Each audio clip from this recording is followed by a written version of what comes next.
Now this is the 10th video of business studies। तो इस video में हम एक नया चैप्टर शुरू कर रहे हैं ऑर्गेनाइजिंग। तो इससे पहले 9 वीडियो जो बने हैं हमने उसमें अब 4 चैप्टर्स कवर किया है, जिसमें शुरुआत का first chapter nature and significance of management, second is principles of management, third is business environment and fourth is planning. तो 4 चैप्टर्स हमने 9 वीडियोस में कवर कर लिया है। तो अब ये 10th वीडियो है और हम ये 5th चैप्टर शुरू कर रहे हैं which is organizing. Now in this video guys will try to cover these 3 topics in which we'll cover the meaning of organizing, the process of organizing and the importance of organizing। इसके पहले वाले video में हमने बताया था आपको कि planning में प्लानिंग प्रोसेस है, ऑर्गेनाइजिंग में ऑर्गेनाइजिंग प्रोसेस है। इसके बाद का जो चैप्टर है स्टाफिंग में स्टाफिंग प्रोसेस है, डायरेक्टिंग में नहीं है, और लास्ट कंट्रोलिंग जो ये चैप्टर 8 है फर्स्ट पार्ट का, उसमें प्रोसेस है। एक प्रोसेस का क्वेश्चन सिंपल हर साल बोर्ड में सीधा पूछ लेता है कि एक्सप्लेन द प्लानिंग प्रोसेस और ऑर्गेनाइजिंग प्रोसेस और स्टाफिंग प्रोसेस और कंट्रोलिंग प्रोसेस। तो इससे पहले हमने प्लानिंग पढ़ा गई, हम फंक्शंस ऑफ मैनेजमेंट पढ़ रहे हैं। हमने पहले भी आपको बताया था। तो which is what, which is POSDC। P is for planning. तो हमने प्लानिंग चैप्टर इससे पहले जब शुरू किया। These are again functions of management. Board exam में जब भी केस प्रॉब्लम आपसे पूछा जाएगा और आपसे आखिर में पूछेगा identify the function of management, तो you have to understand guys कि जैसे ही उसने पूछा फंक्शंस ऑफ मैनेजमेंट, तो यू हैव टू अंडरस्टैंड कि इसका आंसर सिर्फ 5 हो सकता है: planning, organizing, staffing, directing and controlling. तो प्लानिंग में हमने चैप्टर में पढ़ लिया कि प्लानिंग में हमने पूरे चैप्टर में पढ़ा कि प्लानिंग में being the first function of management, तो planning always talks about objective. हम प्लानिंग क्यों कर रहे हैं? Because there are certain objectives जिसे हमें क्या करना है, अचीव करना है। हम बिजनेस पढ़ रहे हैं, बड़े बड़े ऑर्गेनाइजेशन है, तो वहां पे ऑर्गेनाइजेशन क्या करे, every organization they have their own goals and objectives. तो वो बात हो गई किसमें, प्लानिंग में। तो अब हम क्या बात कर रहे हैं, अब हम सेकंड चैप्टर प्लानिंग के बाद के चैप्टर की बात कर रहे हैं which is organizing. Organizing is all about organizing resources. अब भाई आपने प्लान कर लिया कि भाई ऑर्गेनाइजेशन में ये प्लान है, हम ये मैन्युफैक्चर करेंगे। तो अब वो चीज मैन्युफैक्चर करने के लिए जाहिर सी बात है आपको बहुत सारी चीजों की जरूरत होगी, जैसे फॉर एग्जांपल रॉ मटेरियल की जरूरत होगी, आपको स्टाफिंग की जरूरत होगी। तो organizing is all about organizing resources. और रिसोर्सेज क्या है? रिसोर्सेज को हम 2 भागों में बांटते हैं, विच इज एक होता है HR which is human resource, और सेकेंड होता है क्या, अदर रिसोर्स। तो ऑर्गेनाइजिंग जितना अच्छा ऑर्गेनाइजिंग होगा, जितना जबरदस्त आप चीजों को ऑर्गेनाइज करेंगे, तो जाहिर सी बात है कि आपके जो प्लानिंग में आपने ऑब्जेक्टिव सेट किया उसको अचीव करना उतना ही क्या होगा, आसान होगा। These all 5 functions of management, these all are interrelated with each other। सारे फंक्शन ऑफ मैनेजमेंट एक दूसरे से क्या है, इंटर रिलेटेड है। जितना अच्छा आप ऑर्गेनाइज करेंगे, जैसे एक छोटा सा एग्जाम्पल लेते हैं, आपके स्कूल में मान लीजिए फॉर एग्जाम्पल एनुअल फंक्शन होता है। तो एनुअल फंक्शन हो तो आप देखते हैं कि कुछ टीचर्स को हमने एक रिस्पॉन्सिबिलिटी दे दिया, कुछ टीचर्स को हमने कुछ और रिस्पॉन्सिबिलिटी दे दिया, कुछ टीचर्स को हमने डिसिप्लिन में दे दिया, कुछ टीचर्स को हमने स्टेज पे वो कर दिया, कुछ टीचर्स को हमने बच्चों को मैनेज करने के लिए कर दिया। तो आप देख रहे हैं कि अगर आपने सिस्टमैटिक तरीके से ऑर्गेनाइज किया तो ओवरऑल जो ऑब्जेक्टिव है, ओवरऑल ऑब्जेक्टिव क्या होगा कि फंक्शन बहुत अच्छा होना चाहिए। तो चीजें जितनी अच्छी वेल ऑर्गेनाइज्ड होंगी, ऑर्गेनाइजेशन के प्लानिंग में ऑब्जेक्टिव अचीव करना उतना ही आसान होगा। एक और छोटा सा एग्जांपल लेते हैं। आप फॉर एग्जांपल बैंक जाते हैं, तो अगर आप बैंक जाते हैं तो आप देखते हैं कि भाई एक बंदा कैश बांट रहा है, एक बंदा कैश कलेक्ट कर रहा है, एक बंदा चेक अलग वो कर रहा है, एक बंदा अलग वो कर रहा है। आप देख रहे हैं कि हर एक चीज, आप बैंक जाते हैं तो कोई प्रॉब्लम होती है आपको, हर एक चीज एक सिस्टमैटिक ऑर्डर में इतना वेल ऑर्गेनाइज्ड होती है, तो आसानी से बैंक सिस्टमैटिक तरीके से काम करता है, ना तो कोई कंफ्यूजन होता है, ना तो कोई ओवरलैपिंग होती है, ना तो कोई वेस्टफुल एक्टिविटी होती है। तो बात आपको समझ में आई, एग्जांपल से क्लियर हो। ऑर्गेनाइजिंग का इंपॉर्टेंस क्या है, जितना अच्छा आप ऑर्गेनाइज करेंगे आपको अपने प्लानिंग के ऑब्जेक्टिव को अचीव करना उतना ही आसान होगा। एक छोटा सा टिप बता रहा हूँ एग्जाम में, बोर्ड एग्जाम में, कि ऑर्गेनाइजिंग कई बार देता है identify the function of management. Organizing में एक बात और याद रखिएगा, रिपोर्टिंग रिलेशनशिप। रिपोर्टिंग रिलेशनशिप का क्या मतलब होता है, जैसे फॉर एग्जांपल अब ये एक एग्जांपल है A और B। तो अब यहां से आपको दिख रहा है कि भाई B का जो बॉस है वो कौन है, ठीक है, इनके नीचे मान लीजिए फॉर एग्जांपल एक सी है, इनके नीचे मान लीजिए एक एग्जांपल एक डी है, तो D is reporting to C, C is reporting to B, B is reporting to A. तो organizing is all about organizing resources and guys always remember reporting relationship, ये वर्ड को बहुत ध्यान दीजिएगा। तो रिपोर्टिंग रिलेशनशिप जैसे ही आपको बोर्ड एग्जाम में क्वेश्चन मिला तो आपको समझ में आ जाना चाहिए कि ये किस फंक्शन ऑफ मैनेजमेंट की बात करता है, ये ऑर्गेनाइजिंग की बात करता है। जितना अच्छा ऑर्गेनाइज तरीके से आप काम करेंगे, ऑब्जेक्टिव्स को आप उतने इजीली तरीके से क्या करेंगे, अचीव करेंगे। तो रिपोर्टिंग रिलेशनशिप वर्ड जरूर याद रखिएगा ऑर्गेनाइजिंग को पहचानने के लिए। Organizing is all about organizing resources and it clarifies the reporting relationship, who has to report to whom, कौन किसको रिपोर्ट करेगा। मैं स्कूल में काम करता हूँ, मुझे मालूम है मैं अपनी कोऑर्डिनेटर को रिपोर्ट करता हूँ, coordinator vice principal, vice principal principal, principal director.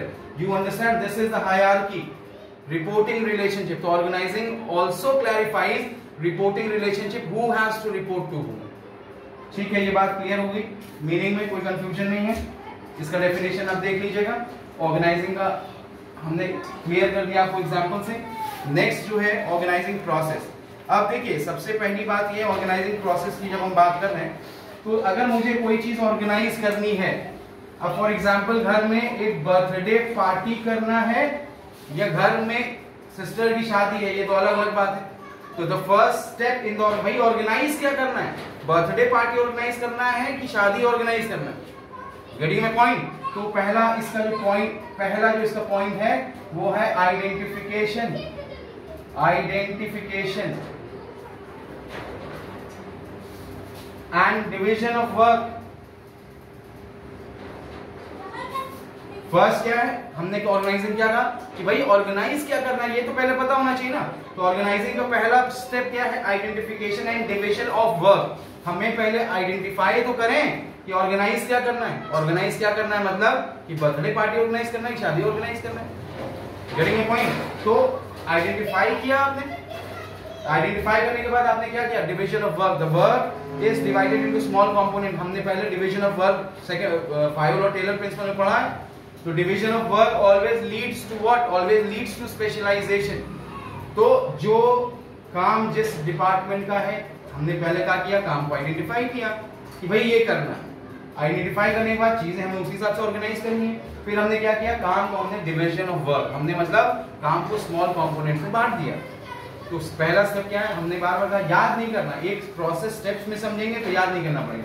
तो प्रोसेस ऑर्गेनाइजिंग क्या हो, सबसे पहले हमने आइडेंटिफाई किया and division of work. Identify के लिए ये करना है, उसके बाद हमने the work is divided into small components, right. Second is departmentalisation, departmentalisation, departmentalisation. अब डिपार्टमेंटलाइजेशन में हमने डिवाइड तो कर दिया, हमने काम को क्या किया, स्मॉल कंपोनेंट में डिवाइड किया, सारे सिमिलर एक्टिविटीज को एक उसमें ग्रुप किए। जैसे मान लीजिए सेल्स डिपार्टमेंट का काम है, तो सेल्स के सारे काम एक जगह हमने उसको ग्रुप किया, ये सेल्स डिपार्टमेंट हो गया। सेल्स के बाद हमने क्या किया, मान लीजिए प्रोडक्शन डिपार्टमेंट का काम है, तो हमने सारे प्रोडक्टिव एक्टिविटीज को एक जगह ग्रुप कर लिया। इसी तरह सारे काम को, मान लीजिए एचआर डिपार्टमेंट का काम है, मान लीजिए ये परचेज डिपार्टमेंट का काम है, तो हमने क्या किया, डिपार्टमेंटलाइजेशन क्रिएट किया। यानी कि काम को डिवाइड करने के बाद उसे हमने सिमिलर एक्टिविटीज को एक जगह ग्रुप किया और फिर हमने काम को क्या कर दिया, डिपार्टमेंट वाइज हमने सौंप दिया। भाई ये सेल्स का काम है, ये परचेज का काम है, ये एचआर का काम है, ये परचेज का काम है, और हमने काम को क्या कर दिया, काम को डिवाइड कर दिया। तो उससे हमने क्या क्रिएट किया, उससे हमने डिपार्टमेंट्स क्रिएट किए। क्यों डिपार्टमेंट्स क्रिएट किया, एक ऑर्गेनाइजेशन में 1000 डिपार्टमेंट होते हैं। एचआर डिपार्टमेंट हो गया, सेल्स डिपार्टमेंट हो गया, R&D रिसर्च एंड डेवलपमेंट हो गया, परचेज डिपार्टमेंट हो गया। तो इसीलिए क्रिएट करते हैं क्योंकि हर एक डिपार्टमेंट का अलग अलग काम होता है। चलिए फिर से देखें, सबसे पहले हमने क्या किया, काम को आइडेंटिफाई किया, उसको डिवाइड किया, आइडेंटिफिकेशन डिवीजन ऑफ वर्क। अच्छा डिवाइड हो गया तो हमें समझ में आ गया, अच्छा ये काम है, ये सेल्स का है, ये काम है, ये परचेज का है, ये काम जो ह्यूमन रिसोर्स का, ये काम जो है रिसर्च एंड डेवलपमेंट का है। तो हमने इस तरीके से क्या किया, डिपार्टमेंट्स क्रिएट कर दिया। ठीक है, क्लियर हो गया बात। नेक्स्ट सेकेंड पॉइंट क्लियर हो गया। Third is assignment of duties.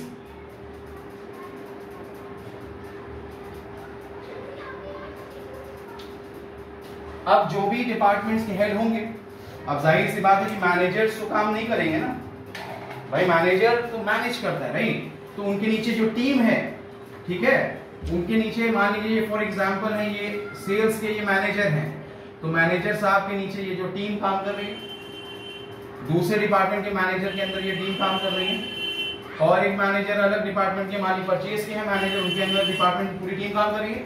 Assignment of duties, अभी हमने क्या कहा कि यहाँ पे हम ड्यूटीज असाइन करते हैं, भैया ये काम हमारे डिपार्टमेंट को मिला है, हमने क्या कर दिया, ड्यूटी असाइन कर दिया अपने एम्प्लॉइज को।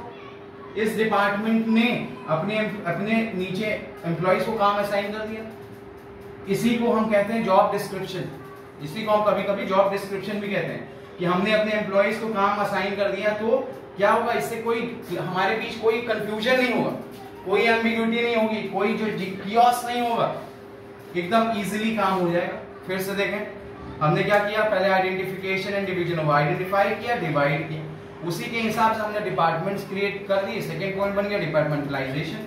थर्ड हमने क्या किया, डिपार्टमेंट क्रिएट हो गया, अब हमने ड्यूटीज क्या कर दिया, असाइन कर दिया। ठीक है, क्लियर होगी बात।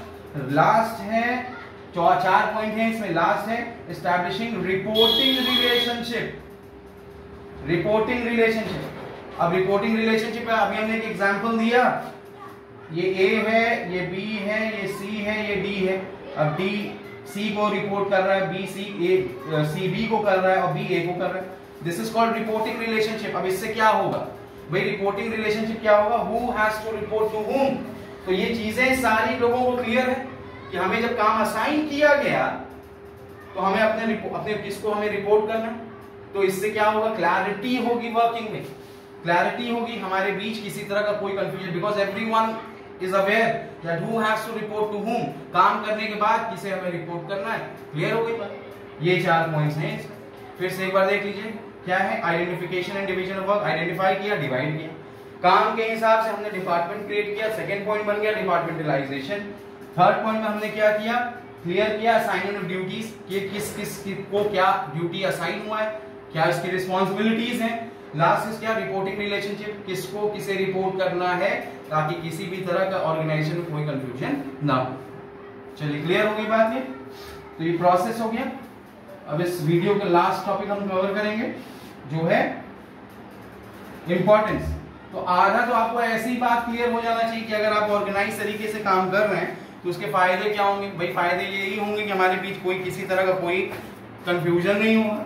चलिए पहला पॉइंट हम देखते हैं इंपॉर्टेंस का। तो पहला पॉइंट दिया हुआ है बेनिफिट्स ऑफ स्पेशलाइजेशन। अभी हमने क्या कहा आपको, अब एक डिपार्टमेंटल, जब डिपार्टमेंट्स क्रिएट करते हैं तो एचआर वाला बंदा रोज वही काम, रोज वही काम, रोज वही काम, रोज वही काम कर रहा है। सेल्स का बंदा रोज वही काम, रोज वही काम कर रहा है। परचेज का बंदा रोज वही काम कर रहा है। तो अब if you are doing the work on continuously, if you are doing the work repeatedly, रोज वही, तो ऑटोमेटिकली क्या क्रिएट होगा, स्पेशलाइजेशन क्रिएट होगा। इसीलिए ऑर्गेनाइजेशन में अलग अलग डिपार्टमेंट्स होते हैं, क्योंकि हर एक डिपार्टमेंट का जो वर्क है वो बिल्कुल अलग है। एचआर का अपना काम है, रिसर्च का अपना काम है, परचेज का अपना काम है, सेल्स का अपना काम। समझ में आई मेरी बात। पहला क्या पॉइंट क्लियर हुआ, इंपॉर्टेंस क्या है, बेनिफिट ऑफ स्पेशलाइजेशन। अगर हम ऑर्गेनाइज तरीके से काम कर रहे हैं तो हमें ऑटोमेटिकली किसका बेनिफिट मिलेगा, स्पेशलाइजेशन का। और स्पेशलाइजेशन कैसे समझाया, डिवीजन ऑफ वर्क अभी हमने समझाया, और डिवीजन ऑफ वर्क एचआर का बंदा रोज वही काम, सेल्स का बंदा रोज वही काम, मार्केटिंग रोज वही काम, रिसर्च रोज वही काम, तो ऑटोमेटिकली काम क्या होगा, स्पेशलाइज होगा। क्लियर होगी बात। सेकंड पॉइंट है क्लैरिटी इन वर्किंग रिलेशनशिप। अभी तो हमने ये बात तब से किया ही है, आपको डेफिनेशन में भी हमने बात किया, clarity in reporting relationship, clarity in working relationship. Every employee in the organization is aware that whom he has to take orders from and to whom he has to report. उसे पता है कि हमें, और मैं काम कर रहा हूँ स्कूल में, मुझे पता है मुझे ऑर्डर किससे लेना है, मुझे किससे रिपोर्ट करना है। Why? क्योंकि स्कूल में हर एक काम बिल्कुल ऑर्गेनाइज्ड तरीके से हो रहा है। तो भैया कंफ्यूजन किस बात का, ऑटोमेटिकली ऑर्गेनाइजिंग का सेकेंड आपको इंपॉर्टेंस है। इंपॉर्टेंस क्या है, बेनिफिट क्या है, सब बात एक ही है। चलिए 2 पॉइंट क्लियर हो गया। थर्ड आते हैं, third is optimum utilization of resources. Optimum utilization कहें या मैक्सिमम यूटिलाइजेशन कहें, अगर मैंने क्या कहा, अगर हम वेल ऑर्गेनाइज तरीके से काम करेंगे तो हम अपने रिसोर्सेज का मैक्सिमम यूटिलाइजेशन करेंगे। मैक्सिमम यूटिलाइजेशन करेंगे तो इसका मतलब क्या होगा, इसका पॉजिटिव इफेक्ट क्या होगा कि वेस्टफुल एक्टिविटी नहीं होगी, ओवरलैपिंग नहीं होगा, हमारे बीच क्लैरिटी होगी, किसी तरह का कंफ्यूजन नहीं होगा और आसानी से हम प्लानिंग में जो ऑब्जेक्टिव हमने सेट किया है, जो गोल सेट किया है, उसको हम आसानी से अचीव कर लेंगे। वाई? क्योंकि हम इतना ऑर्गेनाइज तरीके से काम कर रहे हैं कि हम अपने रिसोर्सेज का, resources what, human resource and other resource में दुनिया की सब चीजें, मशीनरीज हो, टूल्स हो, रुपया पैसा बिल्डिंग सब उसमें आ जाती है। तो अगर हम दोनों का ऑर्गेनाइज तरीके से काम कर रहे हैं तो हम अपने दोनों रिसोर्सेज का मैक्सिमम यूटिलाइजेशन कर रहे हैं और इजीली हम अपने ऑब्जेक्टिव को क्या करेंगे, अचीव कर लेंगे। थर्ड पॉइंट क्लियर हो गया। Adoption to change. अब मार्केट क्या है, मार्केट में आप पहले ही जान चुके हैं, there is cut throat competition in the market, गला रेत कंपटीशन है। लेकिन अगर मैं ऑर्गेनाइज तरीके से चल रहा हूं तो बाहर के चीजों को, रैपिडली चेंजिंग एनवायरनमेंट को, वही डायनेमिक जो बात थी पहले भी हमने कहा था, हमारा आसानी से अडॉप्ट कर लेंगे। क्यों? क्योंकि हम बहुत ऑर्गेनाइज तरीके से काम कर रहे हैं। ऑर्गेनाइज तरीके से काम कर रहे हैं तो बदलते माहौल के साथ हम भी आसानी से क्या होंगे, बदल जाएंगे। नहीं तो क्या होगा, मार्केट से बाहर हो जाएंगे। तो बहुत आसानी से हम और वेल ऑर्गेनाइज तरीके से काम कर रहे हैं तो बदलते माहौल के साथ हम आसानी से अडॉप्ट कर लेंगे, हमें किसी तरह की कोई परेशानी नहीं होगी। ये इसका चौथा इंपॉर्टेंस होगा। आप सिर्फ कॉन्सेप्ट समझ लीजिए, लिख दीजिए अपने वर्ड्स में, कोई प्रॉब्लम नहीं। सीबीएसई में बस बात का जो अरोमा एसेंस है वो मेंटेन होना चाहिए। Next is effective administration. अब देखिए इफेक्टिव एडमिनिस्ट्रेशन कैसे, अब यहाँ पे किसी तरह का हमारे बीच कोई कंफ्यूजन है क्या? वर्किंग क्लैरिटी में वर्किंग रिलेशन, इफेक्टिव एडमिनिस्ट्रेशन, सब इफेक्टिव तो होगा ही होगा। क्यों होगा इफेक्टिव?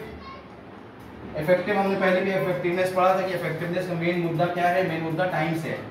अब इफेक्टिवनेस हम कह रहे हैं इफेक्टिव एडमिनिस्ट्रेशन, जब हमारे बीच में एकदम क्लैरिटी है वर्किंग रिलेशनशिप में, तो हमारे बीच में किसी तरह का कोई कंफ्यूजन नहीं है, हम अपने रिसोर्सेज का मैक्सिमम यूटिलाइजेशन कर रहे हैं, हम इतने वेल इक्विप्ड और वेल ऑर्गेनाइज तरीके से काम कर रहे हैं कि बाहर के चेंजेस के साथ हम आसानी से अडॉप्ट कर लेते हैं। तो आप सोचिए ओवरऑल ऑर्गेनाइजेशन का काम क्या इफेक्टिव और एफिशिएंट नहीं होगा? ऑटोमेटिकली हमारा जो काम होगा वो क्या होगा, इफेक्टिव भी होगा और क्या होगा, एफिशिएंट भी होगा। क्लियर होगी बात? Expansion and growth. अब हमारे एक्सपैंड करने के चांसेस, एक्सपेंशन एंड ग्रोथ, अगर हम वेल ऑर्गेनाइज तरीके से काम कर रहे हैं तो हमें एक्सपैंड कर रहे हैं, हम अपने रिसोर्सेज का मैक्सिमम यूटिलाइज कर रहे हैं। तो यहाँ पे क्या कर रहे हैं, हम एक्सपैंड कर रहे हैं। हमने नई एक कंपनी और डाली, नई एक कंपनी डाली without disturbing the existing unit, और अपने एग्जिस्टिंग यूनिट को हमने डिस्टर्ब भी नहीं किया। तो हम एक्सपैंड कर रहे हैं, ग्रो कर रहे हैं। क्यों? Why? Because we are working in a well organized manner. हमारे काम बहुत ही ऑर्गेनाइज तरीके से कर रहे हैं, तो हमारे एक्सपेंशन और ग्रोथ के चांसेस क्या होंगे, आप ही बताइए। तो हमारे ग्रोथ और एक्सपेंशन के चांसेस क्या होंगे? जाहिर सी बात है वो बहुत ज्यादा होंगे और आसानी से हम ऑर्गेनाइजेशन क्या कर पाएंगे, एक्सपैंड कर पाएंगे। क्लियर है बात? Next is development of person. Last point है डेवलपमेंट ऑफ पर्सन। अब देखिए हर एक बंदा ऑर्गेनाइजेशन में, अगर आपको सीधी सी बात है कि अगर आपको एक बंदा एक काम में एक्सपर्ट है, एक बंदा 10 काम में एक्सपर्ट है, प्रमोट कौन होगा? जो 10 काम जानता है। डेवलपमेंट ऑफ पर्सन, अब हर एक डिपार्टमेंट में इतने सारे लोग हैं and these people basically they are doing the work on regular basis, रोज रोज रोज रोज रोज रोज वही काम कर रहे हैं। और यहाँ पे मैनेजर्स क्या कर रहे हैं? अब देखिए मैनेजर आधे से ज्यादा काम तो अपने सबऑर्डिनेट्स को डेलीगेट करे, तो काम करने के साथ साथ आप एडिशनल कई चीजें सीख रहे हैं। समझ में आ रही बात? आप एडिशनल कई चीजें सीख रहे हैं तो ऑटोमेटिकली आपके स्किल्स क्या हो रहे हैं, डेवलप हो रहे हैं, आपकी नॉलेज क्या हो रही है, डेवलप हो रही है। तो ऑटोमेटिकली आपके ग्रोथ के चांसेस भी क्या होंगे, ज्यादा होंगे। डेवलपमेंट ऑफ पर्सन, और जैसे और हर एक कोई भी बंदा एक लेवल पे काम करना नहीं चाहता। Everyone needs opportunity and growth. हर एक बंदा अपने आप को नेक्स्ट लेवल पे ले जाना चाहता है। कब हो पाएगा? जब अपने आप स्किल्स को डेवलप कर रहे हैं, आप तरह तरह के काम सीख रहे हैं। तो तरह तरह के काम सीख रहे हैं तो आपकी स्किल्स डेवलप हो रही है, आपकी नॉलेज डेवलप हो रही है और आपके प्रमोट होने के चांसेस भी क्या होंगे, ज्यादा होंगे। क्लियर होगी बात नहीं? तो इस वीडियो में हमने 3 टॉपिक कवर किया। हमने ऑर्गेनाइजिंग का मीनिंग हमने देखा, हमने ऑर्गेनाइजिंग का प्रोसेस देखा और हमने क्या देखा, ऑर्गेनाइजिंग का इंपॉर्टेंस देखा। ठीक है, अगर कोई भी डाउट हो guys feel free to write me on my email ID which is ajit_, bpo@redifmail.com, or feel free to WhatsApp me on my number which is 8543857876. आपको अच्छा लगा वो वीडियो तो प्लीज लाइक और सब्सक्राइब करिएगा, एंड नेक्स्ट वीडियो के लिए wait करिएगा जिसमें हम नेक्स्ट चैप्टर पूरा चैप्टर में ऑर्गेनाइजिंग कवर करेंगे।